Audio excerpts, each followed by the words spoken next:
বাংলাদেশি মুসলিম শিল্পীদের পশ্চিমবঙ্গে কাজ করতে হলে বাংলাদেশে হিন্দুদের ওপর অত্যাচারের বিরুদ্ধে প্রকাশ্যে প্রতিবাদ করতে হবে বলে হুঁশিয়ারি দিয়েছেন বিজেপি নেতা এবং রাজ্যসভার সাংসদ শ্রমিক ভট্টাচার্য। সম্প্রতি এক সাংবাদিক সম্মেলনে তিনি এই বক্তব্য দেন। বিস্তারিত নুসরাত সাজিয়ার ডেস্ক রিপোর্টে।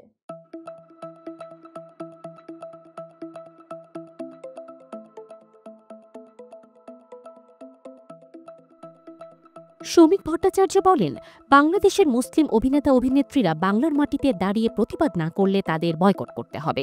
তারা যদি পশ্চিমবঙ্গে সিনেমায় কাজ করতে চান তবে তাদের বাংলাদেশের হিন্দুদের উপর নির্যাতনের বিরুদ্ধে আওয়াজ তুলতে হবে।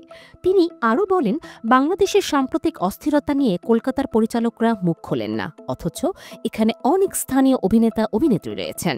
বাইরে শিল্পী আনতে গেলে সচেতন হতে হবে। জয়া আহসানকে উদাহরণ হিসেবে টেনে শ্রমিক বলেন, জয়া আহসান কলকাতায় কাজ করতে পারেন, তবে তাকে প্রতিবাদ করতেই হবে। তার হিন্দু দর্শক ওপার বাংলাতেও আছেন। তিনি যদি জয়া আহসানের জায়গায় জয়া ভাদুরী হতেন তাহলে প্রশ্নের অবকাশ ছিল না, কিন্তু তিনি জয়া আহসান এবং তার প্রতিবাদ করা উচিত। এই প্রসঙ্গে তিনি পশ্চিমবঙ্গের মন্ত্রী অরূপ বিশ্বাসের দৃষ্টি আকর্ষণ করে বলেন, টলিউডের নিয়ন্ত্রণে থাকা ব্যক্তিদের বিষয়টি দেখা উচিত। ওপার বাংলায় অত্যাচার চলবে আর এপারে তারা সিনেমা করবে, এটা হতে পারে না।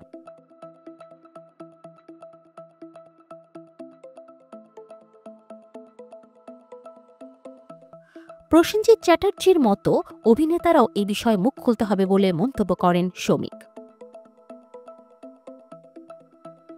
বাংলাদেশের মুক্তিযুদ্ধকে অপমান করে শ্রমিক বলেন, মুক্তিযুদ্ধ আসলে ক্ষমতা দখলের জন্য মোল্লাতন্ত্রের লড়াই ছিল, এটা কোনো বাংলা ভাষার আন্দোলন ছিল না। তিনি আরও বলেন, বাংলাদেশের অবস্থা এখন তালেবানদের মতো হয়ে গেছে।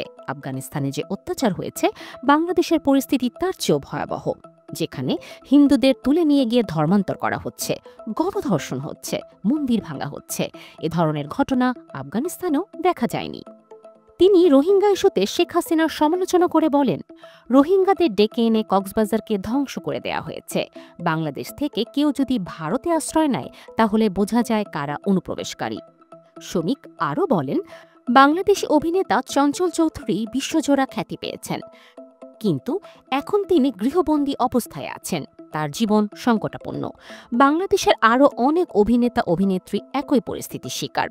এই মন্তব্যের ফলে পশ্চিমবঙ্গের সাংস্কৃতিক অঙ্গনে বিতর্ক শুরু হয়েছে। বাংলাদেশি শিল্পীদের কলকাতায় কাজ করা নিয়ে নতুন করে আলোচনা তৈরি হয়েছে। শ্রমিকের বক্তব্য নিয়ে বিভিন্ন মহলে নিন্দার ঝড় উঠলেও বিজেপি এখনও তার অবস্থানে অনড় রয়েছে।